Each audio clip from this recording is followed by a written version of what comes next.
sedang sedih ya. Satu surat yang seluruh suratnya itu dari awal sampai akhir itu nyeritain hanya kisah Nabi Yusuf full dari awal sampai akhir.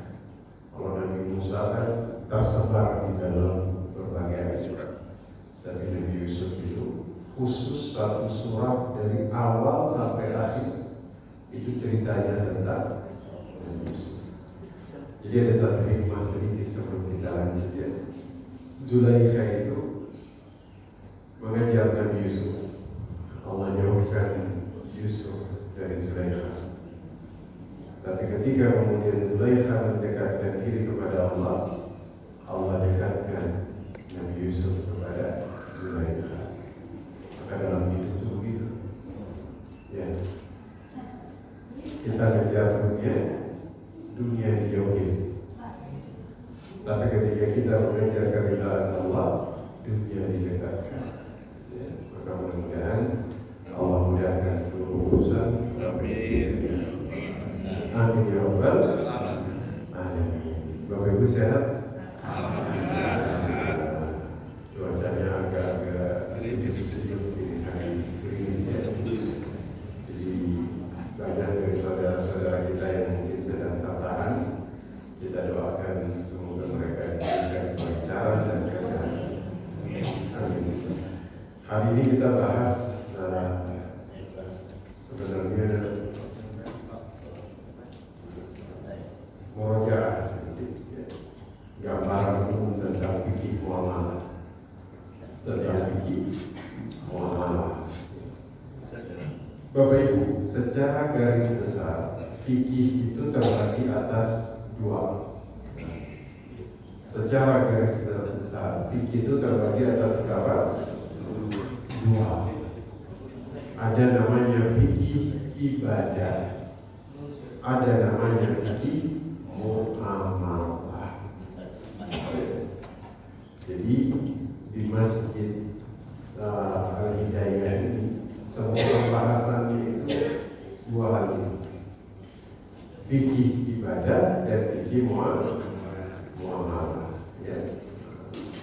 Kalau ibadah itu ya yang sifatnya ritual, seperti apa saja, thaharah, ya, sholat, zakat, haji, puasa yang sedang kita laksanakan pada pagi ini, nah itu termasuk fikih ibadah. Ya. Nah, sementara fikih muamalah ini biasanya pembahasannya itu lebih bersifat antara hubungan manusia dengan manusia.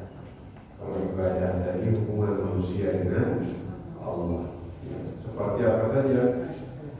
Ekonomi, ya, yang Islamiyah. Ya, kemudian pernikahan, munakah. Ya. Maka muamalah itu termasuk munakah, bikin nikah itu termasuk muamalah. Jadi insyaallah kita bahas ya tentang bab nafkah, itu insyaallah ada dalam bab muamalah. Kemudian ahkam yaumiyah ya, seperti hukum yang berkaitan tentang negara, pemerintah, itu masuknya di dalam bab muamalah. Maka kalau kita lihat antara fikih ibadah dan muamalah ini, mana yang porsinya paling besar dihabiskan manusia dalam kehidupannya? Ibadah atau muamalah? Muamalah. Nah, itu kita sadari itu bahwa hampir kegiatan kita 24 jam ini ya, 7 hari 1 bulan 365 hari. Paling besar porsinya itu ya mulai dari jual beli, sewa menyewa, kerja di kantor ya. Nah, itu yang paling kita habiskan. Betul? Untuk itu kemudian penting untuk kita membahas fikih muamalah ini agar dia bisa mengarahkan kita untuk mendapatkan kebaikan yang besar di dalam kehidupan. Ya. Al-ilmu bil ahkam syar'iyyatil amaliyatil muqtasabu min adillatiha tafsiliyyah. Muamalah adalah ilmu yang membahas bukan muamalah fikih. Itu ilmu yang membahas hukum-hukum syariah, yang membahas amaliyah, ya. Amaliyah, perbuatan yang nyata yang kita lakukan, ya, dan diambil dari dalil-dalil yang rinci. Ya. Maka kemudian Bapak Ibu sekalian, fikih muamalah yang sering kita bahas di sini itu lebih bersifat fikih muamalah yang berkaitan dengan ekonomi syariah. Ya, ekonomi syariah.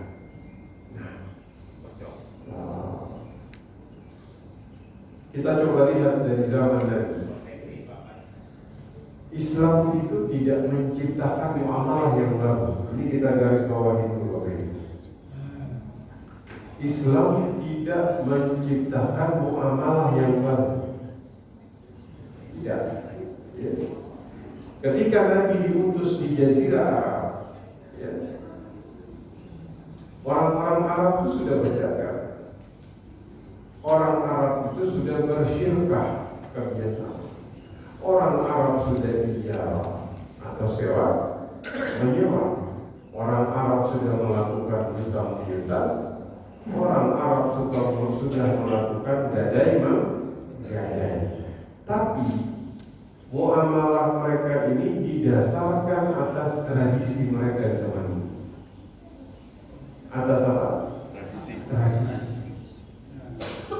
Karena kemudian dia didasarkan atas tradisi, ya, maka ada istilah muzara'ah, ya, kerjasama dalam bidang pertanian, musattah, ya, kemudian mudarabah, ya, jual beli, kerjasama bisnis, salam, jual beli di mana barang keluar, uang keluar, barang keluar, kemudian qard, hutang piutang, arahan, gadai menggadai, hibah itu sudah ada sejak zaman dulu sebelum kemudian Nabi diutus, ya. Ijarah, ariyah itu pinjam meminjam barang. Kalau qard pinjam meminjam, fulus, tahu fulus? Mafi fulus? Mampus seperti itu. Ya. Kemudian apa lagi? Wadi'ah, titipan, itu sudah ada sejak zaman sebelum Nabi diutus. Kita akan agar kemudian kita paham bahwasanya ini praktik-praktik ini sudah dilakukan sebelum kemudian Nabi diutus. Sebelum beliau diangkat menjadi Rasul, ini sudah berjalan. Buktinya apa? Mudarabah justru dijalankan sebelum Rasulullah diangkat jadi Rasul. Itu catatan. Bahwa Nabi melakukan mudarabah justru sebelum Nabi diangkat menjadi Rasul, ya, dengan Khadijah. Kemudian jual beli salam, uang keluar, barang kemudian ini orang Madinah itu lama sebelum Nabi hijrah ke Madinah, mereka itu sudah melakukan itu jauh sebelum datangnya Nabi. Maka ini jadi catatan. Nabi diutus untuk kemudian merespon praktek yang sudah terjadi, bahwa nanti Nabi, ini boleh, ini diperbolehkan menurut syariat kita. Yang ini dilarang. Yang ini mubah. Yang ini hal. Sudah. Itu yang kemudian Nabi membatasi dengan hukum halal, haram, mubah. Nah, Itu Bapak Ibu sekalian. Ya. Nah, makanya dalam Quran itu banyak sekali. Ya, tapi sebenarnya kalau kita lihat yang haram dengan yang halal, banyak yang mana? Yang haram itu kalau kita list bisa berapa? Sama yang halal, banyak yang mana? Halal. Makanya yang larangannya itu di dalam Quran itu ya dengan yang halal lebih banyak yang halal. Maka kemudian dalam Quran itu ada larangan terhadap transaksi tradisi dari Arab Jahiliyah yang sudah terjadi dulu. Apa contohnya? Riba dalam Al-Baqarah 278. Nah ini dilarang. Selama tidak ada riba, silakan. Tapi kalau ada, maka dilarang. Kemudian ada hablul habalah, jual beli onta yang masih di dalam perut ibunya. Ini juga dilarang. Ya, nah, berarti Bapak Ibu sekalian, ya, dalam hadis Abdullah bin Umar radhiyallahu anhu, anna Rasulullah sallallahu alaihi wasallam nahaa an bai'il habalah. Nabi melarang. Artinya Nabi itu meresponnya ini boleh, ini tidak boleh, ini halal, ini haram. Jadi rambu-rambunya. Nabi juga pernah melarang. Ada kebiasaan orang Arab dulu beli tanah, baik al-hasaq, beli tanah ya, pada saya singgung dulu dengan lemparan batu. Dengan lemparan batu. Ini kan repot ini kalau yang beli atlet tolak dulu. Ya, jadi misalnya saya beli tanah dari Pak Haji, saya beli tanah pakai lemparan batu. Ada Pak Haji, Ustaz, tanah saya dari sini sampai mana? Apartemen selama ini. Saya beli 50 juta. Ngukurnya gimana? Lemparan batunya nyampe mana? Nah, itu batasnya. Jadi ini kan berarti dilarang sama Nabi. Gimana kalau yang belinya udah tua? Lemparnya udah kuat. Atau gimana kalau sebelum beli dia nyewa, dia nyari yang kuat melempar yang biasa melemparin mangga orang bukan di sini. Gue mau beli tanah nih, tolong melemparin karena nanti sejauh itu itulah tanah saya. Sama Nabi dilarang, ya, nggak boleh. Ya. Begitu kemudian baik najas, mula masa, munazada, ya, itu sudah ada sejak zaman dulu, tapi kemudian dilarang. Jadi Nabi itu membawa kaidah umum, kaidah umum, bukan aturan teknis, tapi kaidah umum. Ya, kita melihat aturan syariat dalam muamalah ini sifatnya kaidah umum. Teknisnya itu diserahkan, silakan. Manusia boleh berkreasi, monggo, selama dia memenuhi kaidahnya, rambu. Selama itu dipenuhi, syariat memberikan keleluasaan, membebaskan manusia. Silahkan kalian berinovasi untuk muamalah ya. Silahkan kalian menciptakan transaksi. Makanya sampai sekarang ada jual beli online. Oh silahkan. Dulu jual beli masih ada pasarnya, masih ada penjualnya, masih ada uangnya. Lama kelamaan berinovasi. Penjualnya udah kagak ketemu sama pembeli, pasarnya pun online, uangnya pun online. Silakan selama kaidah umumnya dipenuhi, silakan. Nah, makanya dalam syariat itu hanya kaidah umumnya. Teknis silakan, asalkan tidak menyimpang dari prinsip dasar syariat Islam. Ya. Nah, makanya seperti jual beli harus rela sama rela, ya. Nggak boleh menyelisih akad, nggak boleh ada dorong, nggak boleh ada riba, nggak boleh ada judi dan lain. Ya. Kemudian, jadi satu tadi apa? Muamalah itu sudah ada sebelum zaman Nabi. Ya. Oke. Sebelum Nabi ada itu sudah ada. Muamalah, mudarabah, muzara'ah, praktiknya sudah ada. Yang kedua, Nabi datang membawa syariat dari Allah, membawa kaidah umum. Teknis, syariat membebaskan. Silakan. Yang ketiga, muamalah kita ini berlandaskan akidah dan akhlak wajib taatan betul buat kita. Muamalah kita ini berlandaskan apa? Akidah dan apa? Akhlak. Ya. Kalau muamalah umat-umat yang lain, mereka nggak terikat sama akidah, mereka nggak terikat sama akhlak. Maksudnya aturannya, aturan bebasnya itu nggak diikat sama akidah, nggak diikat sama akhlak. Sehingga ketika mereka muamalah, ya, dia mau riba, dia mau apapun, nggak ada. Jadi kayak main bola nggak ada wasitnya. Kalau Islamnya kita tahu, akidah itu fondasi Bapak.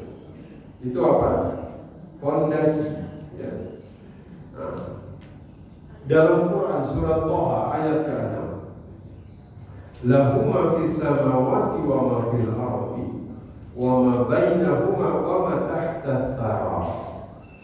Kepunyaan Allah yang di langit, yang di bumi, semua yang di antara keduanya, bahkan semua yang di bawah tanah. Langit, bumi, di antara langit dan bumi, dan bawah tanah. Masya Allah. Coba, apalagi yang tersisa dari tadi yang saya sebutkan? Ada yang tersisa? Langit, bumi, antara langit dan bumi sampai di dalam tanah, semuanya milik Allah. Ada yang tersisa dari 4 hal yang disebutkan dalam surat Thaha ini? Hadis. Ya ada, semuanya milik Allah. Saya kemarin saya lihat satu video Rusia itu, Uni Soviet itu, mereka melakukan pengeboran terdalam yang pernah dilakukan oleh manusia. Itu dilakukan oleh Rusia. Dalamnya itu 18 km. Berapa? Dan sudah dilakukan pengeboran selama 20 tahun. 20 baru menyentuh 18 km. Bisa dibayangkan apa yang terjadi? Mataharinya meleleh ketika mencapai titik 18 km, nggak bisa dilanjutkan.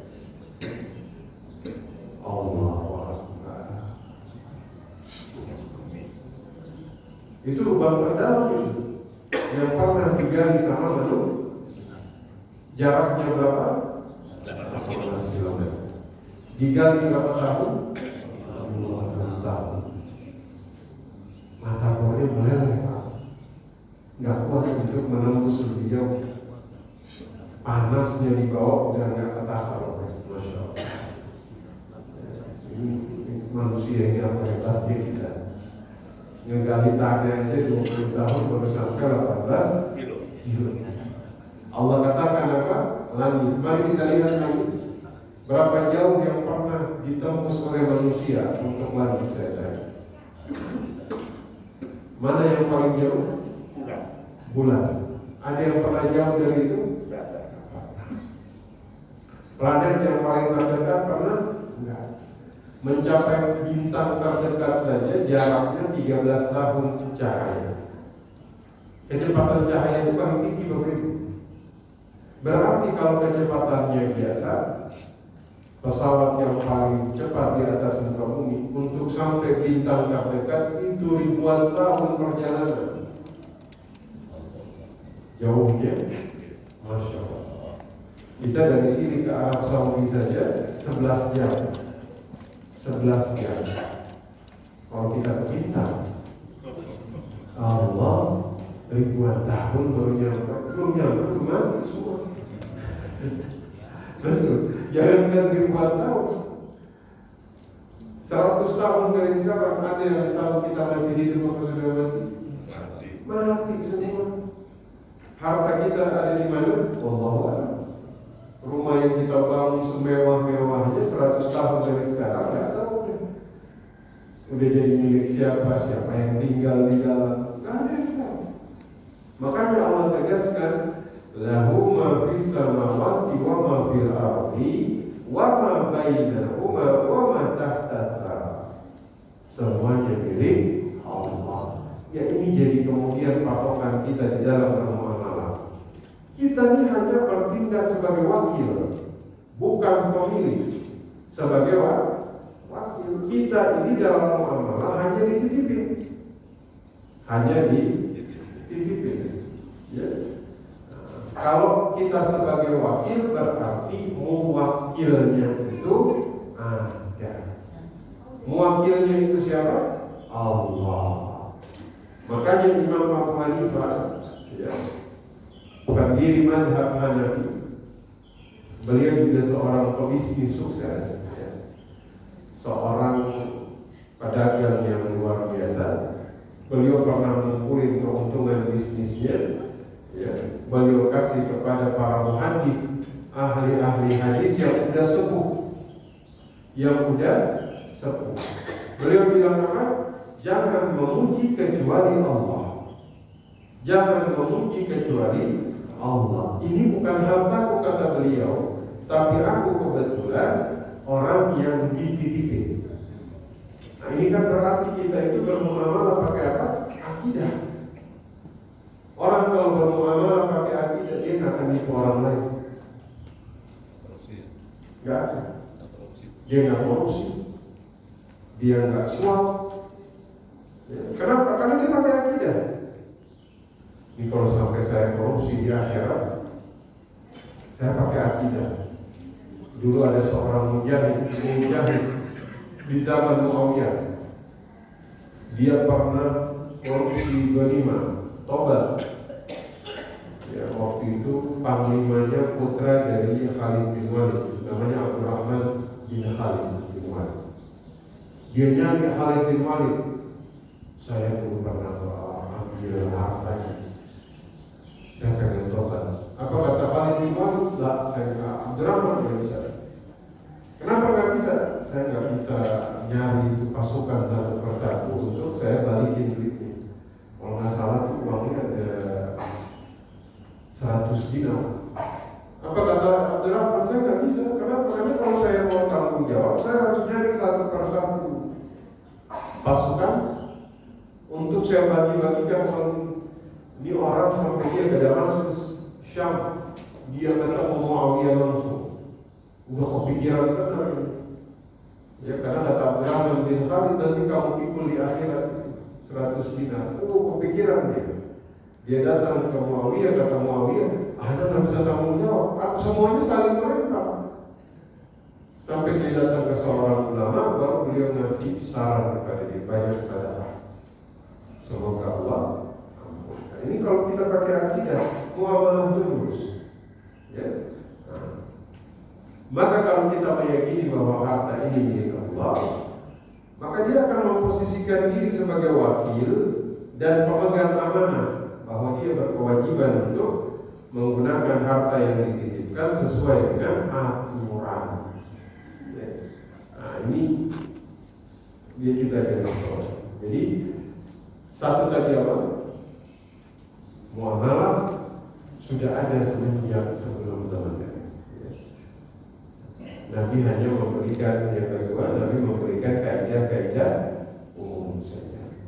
Ini boleh, ini nggak boleh, ini terlarang, ini haram, ini halal, ini mubah dan lain-lain. Yang ketiga, kita itu berlandaskan akidah dan akhlak. Kemudian yang akhlak, saya izin ke toilet dulu.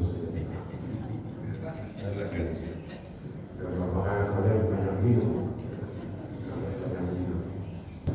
Kita lanjut. Jadi tadi apa? Akidah. Kemudian apa lagi? Akhlak. Nah ini nanti dalam muamalah kita itu akhlak ini paling kental sekali. Makanya ekonomi Islam itu sering dikatakan sebagai ekonomi akhlak. Ya, adab akhlak. Ya. Kenapa? Islam melarang semua hal yang bertentangan dengan prinsip akhlak. Contoh misalnya, haram kita melakukan kezaliman, haram kita menipu orang lain, haram kita curang dalam muamalah, haram kita memanipulasi timbangan dan lain sebagainya. Karena ini bertentangan dengan kaidah akhlak. Ya. Akhlak ini Bapak Ibu bukan hanya di dalam muamalah, tapi dalam segala aspek kehidupan kita itu. Kalau ada akhlaknya, indah sekali. Nanti mau bawa kemana? Muamalahnya jadi berkah. Antum bawa kemana? Ilmu itu kalau diimbangi dengan akhlak, itu cakep, indah sekali. Alim, kemudian orang yang beradab, itu setinggi-tingginya keberkahan dan kemuliaan. Kenapa? Karena surga yang paling tinggi itu ditempati oleh orang yang paling baik akhlaknya. Ya. Makanya akhlak itu selalu menyelamatkan manusia dimanapun dia berada. Kalau kata orang tua itu, di mana langit dipijak, kembali di mana bumi dipijak, di situ langit dijunjung. Balik. Baru matahari keberapa balik. Ya. Jadi dimanapun kita berada, ini nasihat sebenarnya dari orang-orang tua dulu, bahwasanya dimanapun Bapak Ibu berada, akhlak itu nomor satu. Betul? Kita ini biar kata berilmu setinggi apapun, tapi kalau akhlaknya buruk, selesai. Ini kayak begini, ilmu kita segini, akhlak kita segini.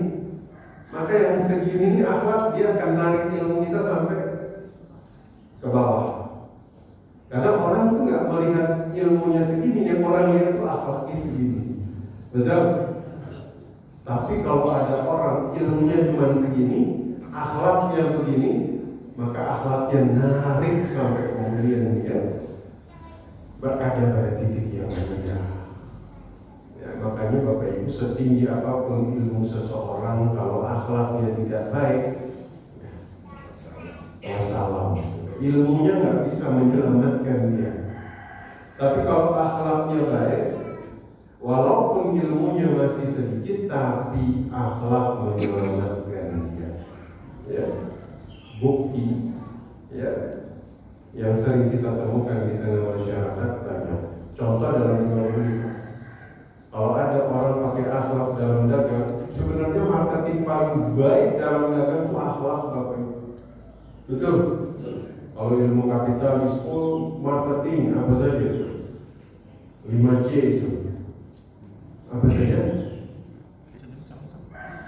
Saya lupa, bukan saya nanya. Iya Pak? Bukan. Marketing itu katanya ada 5C apa? Pokoknya pelayanan, terus ada senyum, apalagi itu, sapa, ini ramah. Ini sebenarnya bermuara kepada akhlak. Bapak Ibu kalau belanja, bermuamalah dengan seseorang yang begitu berbekas di hati Bapak Ibu itu yang mana? Yang baik, yang ramah pedagangnya, yang timbangannya itu benar.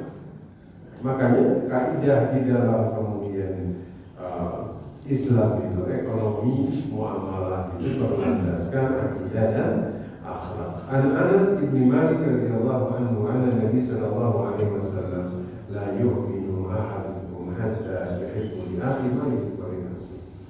Kalian tidak beriman atau tidak sempurna iman kalian sehingga kalian menyukai apa yang dia sukai untuk dirinya sendiri sebagaimana kalian tidak beriman sampai kalian menyukai apa yang kalian sukai, itu berlaku kepada saudara kalian. Nah ini. Sehingga tuh kalau pakai kaidah akhlak itu, persaingannya itu sehat. Persaingannya sehat. Nggak ada persaingan tidak sehat. Ada kasus di jual beli online. Ya. Ini sepertinya terjadi karena persaingan usaha. Ya. Dia melakukan pemesanan fiktif.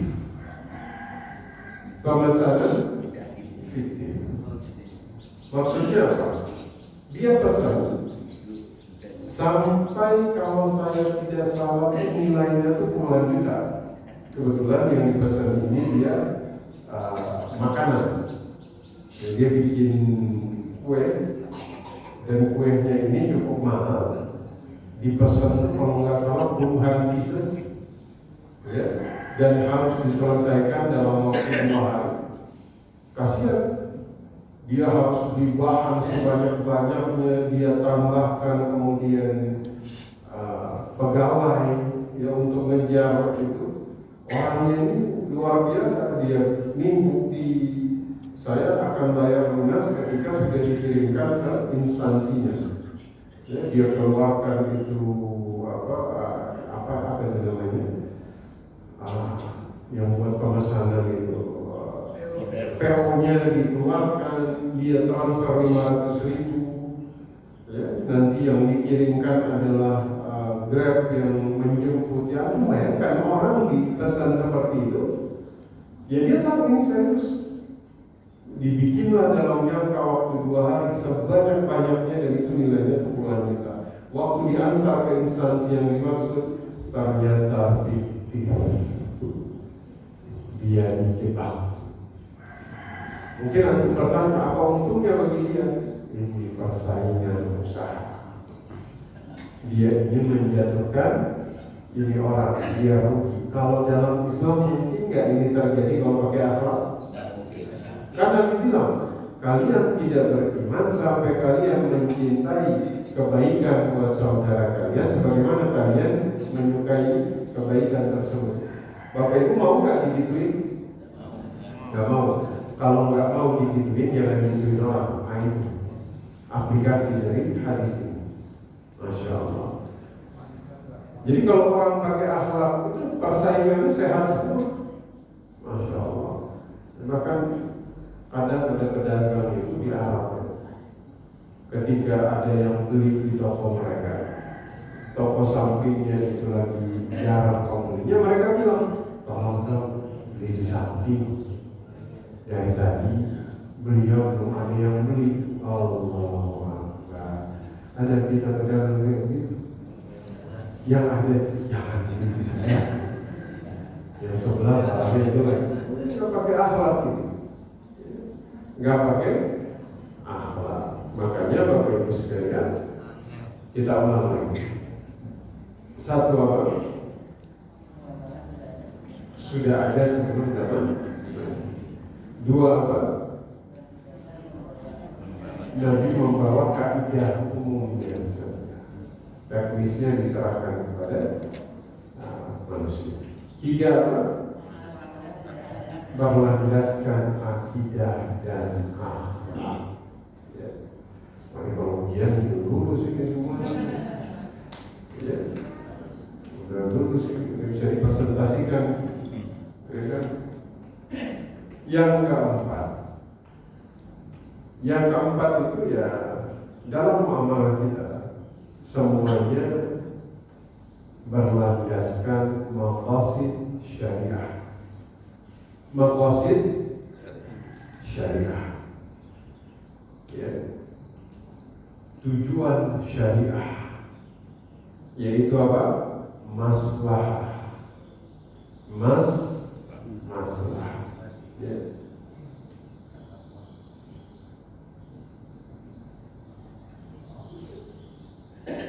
Maka kemudian maslahat dalam fikih muamalah itu sangat dominan.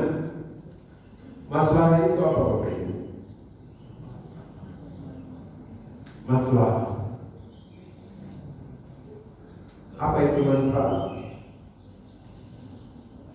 Manfaat kebaikan yang hanya didapatkan oleh satu pihak, betul?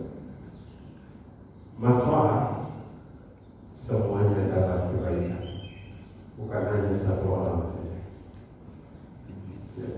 Kayak misalnya dalam jual beli, pertanyaannya, mana yang dapat manfaat dalam jual beli? Mana yang dapat manfaat? Dua-duanya. Kalau konsepnya hanya satu pihak yang dapat manfaat, itu bukan jual beli tapi judi. Betul? Karena judi itu ada yang menang, ada yang kalah. Gak ada orang yang judi semuanya menang, gak ada. Betul? Gak ada orang main judi semuanya kalah. Walaupun penjudi itu semuanya selalu melakukan kalah. Nah terus yang menang siapa nih? Setan. Iya. Ini dulu pernah mereka bilang, ini kok main judi? Kok kalah semua katanya begitu? Main judi apa itu dulu? Kartu. Ya. Mereka bilang, ini kalau main judi nggak ada yang menang katanya. Kalah semua, saya kalah. Terus yang menang siapa? Kalau lagi kalah, ini kalau lagi kalah gimana? Kalau kalah beneran dia penjudi itu, apapun nggak ada dibilang bininya masuk rumah sakit minta dulu. Kalau dia lagi kalah, tapi kalau dia lagi menang, bininya sakit kepala sedikit, mohon maaf istri saya lagi sakit kepala, aja pulang. Artinya apa? Dalam muamalah itu nggak ada yang kalah, nggak ada yang masalah, mafasid, semuanya untung. Makanya kita melihat bagaimana dulu kaum muslimin itu mereka memakai kaidah ini. Bahkan dalam jual beli nggak boleh ada yang untung. Anak untung, antum juga harus untung. Begitu.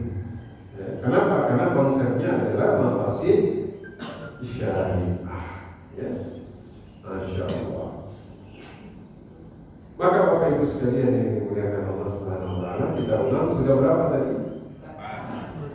Berapa? 4. Satu apa?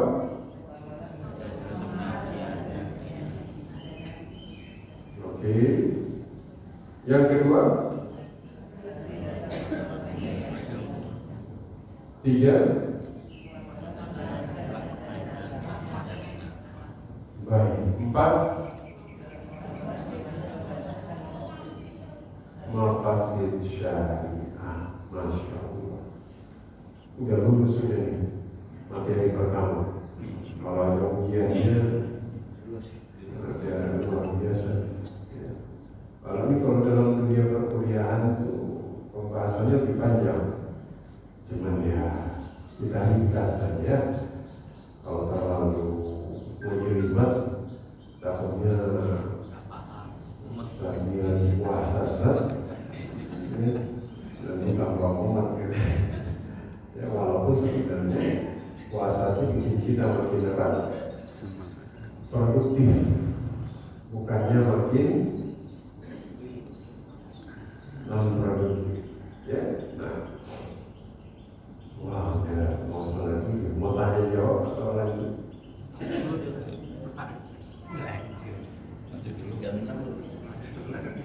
Kita lanjut dulu ya. Itu tadi kita bahas prinsipnya. Nah sekarang kita lihat apa yang menjadi karakteristik dalam fikih muamalah. Karakteristik yang pertama, ya, ini karakteristik kaidah yang paling umum. Ini paling umum dan yang paling membedakan dengan ibadah. Ya, dengan ibadah. Ya. Bahwa hukum asal dalam muamalah ini semuanya boleh. semuanya boleh. Hukum asal dalam muamalah semuanya apa? Boleh. Kecuali ada dalil yang mengharamkan. Ya, saya ulangi. Hukum asal dalam muamalah adalah boleh. Kecuali ada dalil yang mengharamkan. Jadi kita ini nggak boleh sembarang bilang ini haram, nggak boleh. Kita boleh mengatakan ini haram, ini terlarang, kecuali kita bisa mendatangkan dalilnya. Begitu. Riba itu haram, haram. Apa dalilnya? Al-Quran ada, di dalam hadis ada, dalam ijma ada, dalam kitab ulama lengkap. Jelas? Judi haram, haram. Kenapa? Ada dalilnya. Itu cara kemudian dalam muamalah ini mendatangkan dalil pelarangan. Jelas? Nah, kalau dalam ibadah kebalikan. Kalau ibadah itu semuanya pada prinsipnya haram, kecuali ada dalil perintahnya. Betul? Jadi nggak bisa sembarangan untuk sholat subuh 3 rakaat terus bilangnya mana larangannya? Salah. Kalau dalam ibadah yang dicari perintah, kalau dalam muamalah yang dicari larangan. Jadi kalau Bapak Ibu bilang saya sholat 5 rakaat ada larangannya, sampai hari kiamat tidak ada larangannya. Betul? Karena ibadah yang dicari adalah perintahnya. Dalam muamalah yang dicari adalah larangannya. Paham Bapak Ibu? Ini kayak mulai agak pusing-pusing. Nah, jadi dalam muamalah asalnya semuanya itu boleh. Dagang apa aja boleh. Ternyata ada larangan, tidak boleh dagang babi. Oh, berarti babi nggak boleh. Kenapa? Ada larangan. Khamar nggak boleh. Oh, ternyata ada larangan. Dalam jual beli nipu boleh? Nggak boleh. Kenapa? Ada larangan. Dalam jual beli saya memaksa boleh? Nggak boleh. Ada larangan. Nah, Nabi Shallallahu Alaihi Wasallam al-bai'ul mutlaq. Jadi ini prinsip dasar di dalam fikih muamalah, ya. Jadi dia kebalikan dari ibadah. Kalau di ibadah kita harus ada perintah yang apa. Kalau dalam muamalah larangannya apa, ya. Nah, maka Bapak Ibu sekalian yang dimuliakan, dalam Al-Quran surah Yunus ayat 59, Yunus ayat 59 ini karakteristik pertama itu dilandasi ayat. Qul ara'aytum ma anzalallahu lakum min rizqi faja'altum minhu haraman wa halalan qul Allahu adzina lakum am 'ala Allahi taftarun. Terangkan kepadaku tentang rizki yang Allah turunkan kepadamu, kamu jadikan sebagiannya haram dan sebagiannya halal. Katakanlah Allah telah memberikan izin kepadamu tentang ini atau kamu mengada-ada. Jadi dulu itu orang-orang musyrik itu mengharamkan sesuatu yang tidak diharamkan oleh Allah, menghalalkan sesuatu yang tidak dihalalkan oleh Allah. Wah, ini ikut tradisi aja dulu kaum musyrik diturunin ayat. Makanya Bapak Ibu kita ini dalam muamalah nggak bisa sembarang antum bilang haram, itu nggak boleh. Nggak sembarangan kita tuh menyatakan ini terlarang, ini nggak sembarangan, nggak boleh. Hati-hati juga ketika kita mengatakan oh ini haram, kita nggak boleh mengada-ada tentang ini juga nggak boleh. Harus ada dalil pelarangannya, ya. Begitu. Maka Bapak Ibu sekalian yang dimuliakan Allah Subhanahu wa taala, itu aja dulu. Next kita lanjut ya. Sekarang tanya jawab aja. Pelan-pelan, jangan terlalu terburu-buru. Nanti kita masih melanjutkan Pak Ramadan, tolong diingatkan melanjutkan tahun ini. Ibu nanti kalau Bapak diingatkan Pak, pelan-pelan jangan terlalu banyak. Takutnya banyak belajar, banyak lupa. Tapi alhamdulillah ya. Sebenarnya menuntut ilmu itu paling pas, semuanya pas, cuma dilakukan saat puasa itu. Karena dalam hadis qudsi itu Allah menyatakan tidak ada yang kemudian paling aku cintai dari amalan seorang hamba yang mendekatkan diri kepadaku atas sesuatu yang diwajibkan atas mereka. Maka Bapak Ibu, kalau puasa itu yang wajib itu dahsyat, maka kita tuh mindsetnya kalau Ramadan wajib. Maka jika ada satu perkara wajib yang bisa dilakukan, kejar, jangan ditinggal. Seperti apa? Menuntut ilmu ini hukumnya wajib atau sunnah? Wajib. Maka kalau melakukan yang wajib di Ramadan, jangan ditanya pahalanya, tidak terbatas. Karena dilakukan dalam keadaan puasa. Ya, ada 3 hal yang pahalanya tidak terbatas. Satu apa? Maafin orang lain. Maafin orang lain itu pahalanya tidak terbatas, tidak terdefinisikan, tidak terukur, tidak tertata. Saking banyak. Yang kedua apa? Sabar. Ya. Yang ketiga siap, ya, puasa. Alhamdulillah kita berpuasa yang kemudian dilakukan di Ramadan, yang berarti puasa kita ini puasa apa? Wajib. Kemudian kita menuntut ilmu, di mana menuntut ilmu itu juga orangnya wajib. Melakukan 2 kewajiban dalam satu waktu, jangan ditanya pahalanya, apalagi dilakukan dalam keadaan puasa. Mari kita ucapkan alhamdulillahirabbil alamin. Banyak syukur ya. Karena puasa itu kalau berdasarkan Al-Baqarah 183, outputnya itu la'allakum tattaqun. Tapi kalau Al-Baqarah 185, puasa itu outputnya la'allakum tashkurun. Jadi kalau ada orang mulai puasa itu dia syukur terus, dipastikan dia akan mencapai tattaqun. Ya. Mari kita bersyukur atas segala nikmat sehat yang Allah kasih kepada kita pada pagi hari ini, atas nikmat kemudahan bisa hadir di majelis ilmu, atas nikmat rezeki yang Allah berikan kepada kita pagi hari ini, atas makanan yang kita nikmati pada saat sahur tadi, ya, atas segala kemudahan, kelancaran yang Allah berikan kepada kita semua. Amin amin ya rabbal alamin. Insyaallah kita ketemu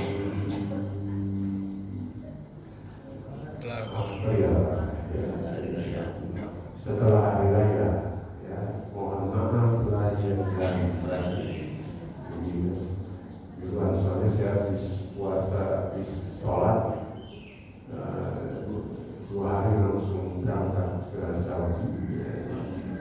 Mohon doanya mudah-mudahan lancar. Ya, saya doakan Bapak Ibu semuanya. Teman-teman, kalau ada pertanyaan kita diskusi.